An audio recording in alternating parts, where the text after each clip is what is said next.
ère politique bu bees lan mooy les défis économiques yi ñu war a njëkk a relever parce que particularité wu contexte bi mooy situation économique bu metti Ousmane Sonko le premier ministre imputé ko régime Macky Sall wax fi lu bëree bëri lu mu ne def nañu ko même si ñëpp a ngi xaar Cour des comptes confirmer ko mais am nañu certainement ay défis yoo xam ne jàpp ngeen ne moom la ñu war a njëkk a relever au plan économique pour soulager un peu les populations. Quels sont ces défis selon vous?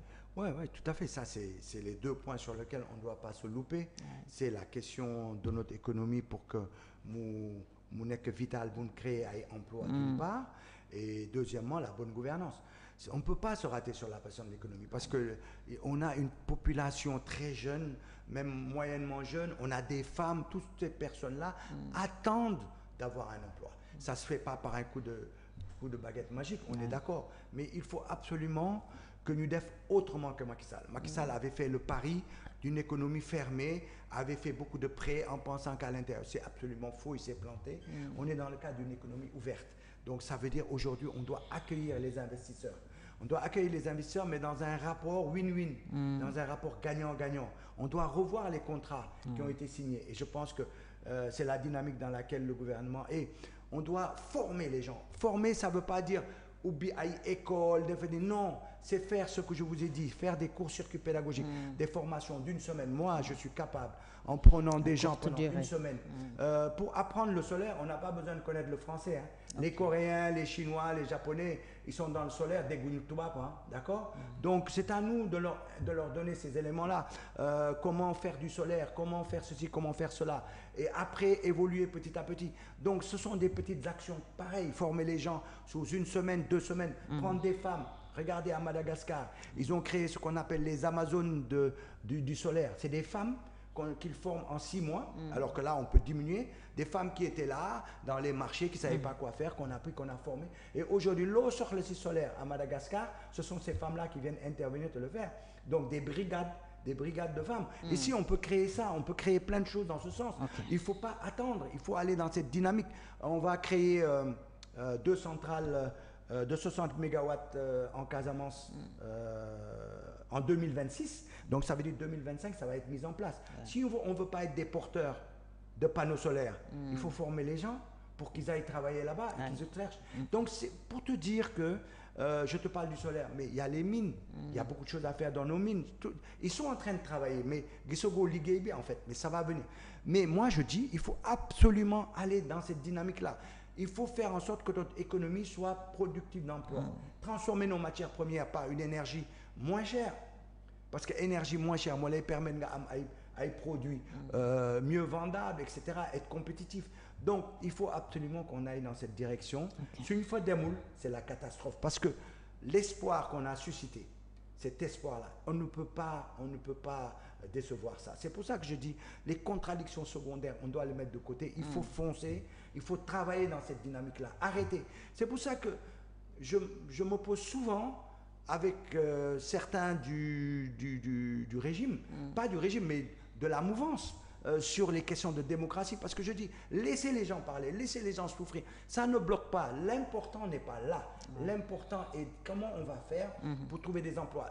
La confiance du peuple, tu les auras là-bas, tu l'auras pas. Une fois que tu as dit que ni Denis Satch, tu mets le dossier aux mains de la justice, ils se débrouillent pour régler leurs comptes, mais tu n'as plus à en parler. Sauf passer ton temps à en parler. Par exemple, si aujourd'hui, on se met à faire le bilan Macky Sall, mais on perd notre temps. Aujourd'hui, il faut tourner la page. Allons vers qu'est-ce qu'on va faire, qu'est-ce qu'on propose. Dans les 2 ans qui viennent, quel va être notre bilan d'étape? Qu'est-ce qu'on va proposer aux gens? Tu as absolument raison. Et l'axe, il est là-bas. Si les gens n'ont pas compris. Moi, je suis désolé, mais il y a des agences ici qui ne font pas leur travail. Il y a des agences... Les agences sur l'environnement, les agences sur le solaire, mais je ne les entends pas, ils ne font rien, ils ne vont pas vers l'avant. Tu vois ce que je veux dire? Il faut aujourd'hui travailler l'ADER. On ne les sent pas, oui. L'ADER dit que je vais financer, mais tu vas financer qui? Tu finances un jeune qui n'a pas de projet, mais ce jeune-là, dès le khalis, attends d'abord qu'on forme ce jeune-là en 35 heures, en 70 heures, ñu indil la ko en te disant kii mun na lii dimbali ko ci projet bi nii lañ ko bindee. Donc travailler à mettre en place des structures très légères qui travaillent à aller, parce que on n'a pas besoin de former des maîtrisards, des gens avec licence. Le solaire, pour l'appréhender, on n'a pas besoin d'avoir un bac, un brevet, une licence. C'est une science aujourd'hui qui est une science qui n'est même pas à terminée. La portée, quoi, Voilà, de tout le elle monde. est à la portée de tout le monde. Il y a quelque chose à comprendre minimum, et ça, on peut te le faire comprendre. Et même toi, dans ta pratique, dans ton expérience professionnelle, au fur et à mesure donc koy saisir. moo gën que bàyyi nit ñi ñu dem dans une entreprise solaire ne man dama bëgg liggéey waa ji jël ko di ko yëkkatiloo ay panneau xamul sax lu panneau bi xamul sax lu muy installé xamul sax naka la ñuy defee électricité avec le rayonnement solaire. Donc il faut aller vers ces choses-là et trouver des opportunités aux gens. Arrêtez de dire awma formation, arrêtez de dire oui man awma lu may def damay dem nekki maçon. Je suis pas contre un maçon, hein, mais souvent les gens vont le faire parce qu'ils n'ont pas autre chose. Ils n'ont pas autre chose. Donc je veux dire par là, le dynamisme, c'est nous. Il ne faut pas l'attendre de l'État. C'est à nous de le créer, c'est à nous de le mettre en place. C'est un vent qui doit souffler. C'est pour ça que j'en veux un peu à certaines agences que je n'entends pas, que je sens pas, que voilà quoi.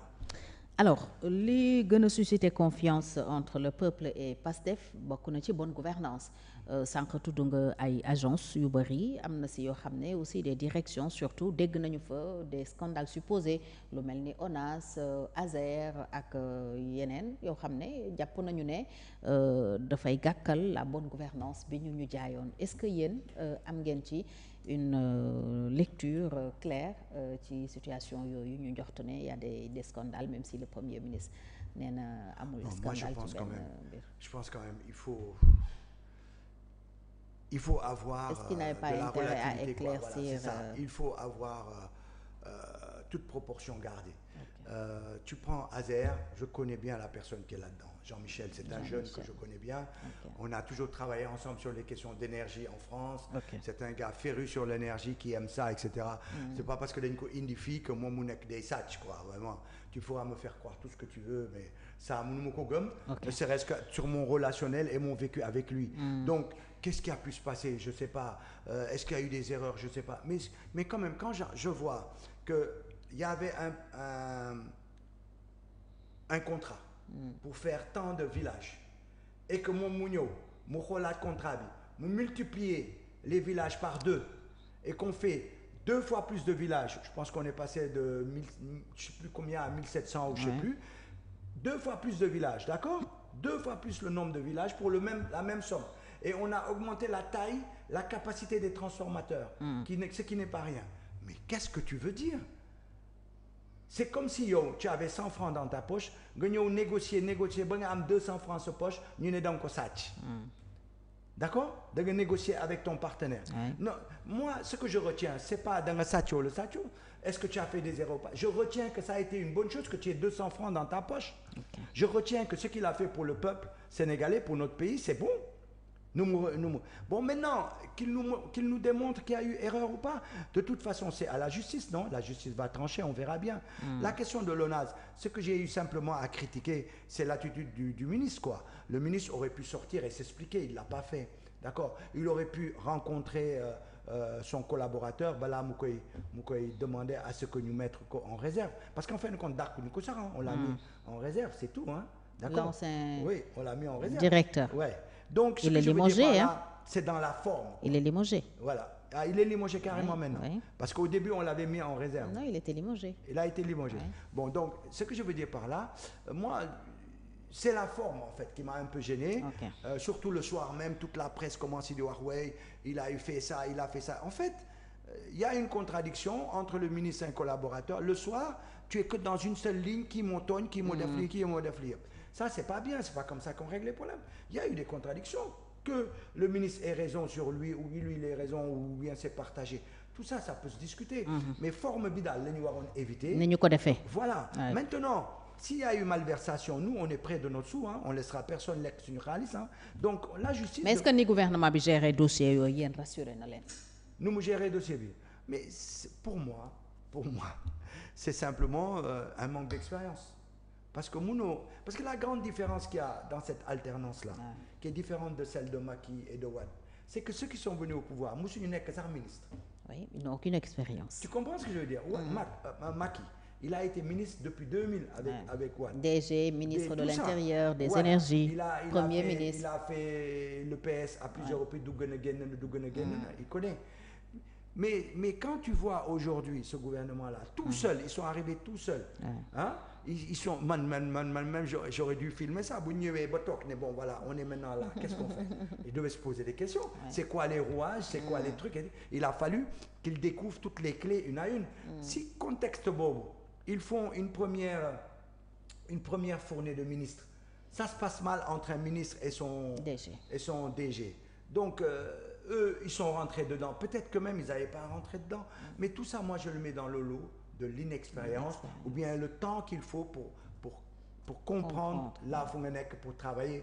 Et c'est pour ça que je dis toutes les formes d'erreurs que j'ai pu voir à mon niveau, que je caractérise d'erreur, hein, je le mets sous ce plan. C'est pour ça que quand j'intervenais, je disais que d'accord aussi, mais pour autant, je ne disais pas que je ne les critiquais pas au sens... parce que je partais du principe, moi j'aurais été là-bas, je pouvais faire ces mêmes erreurs-là.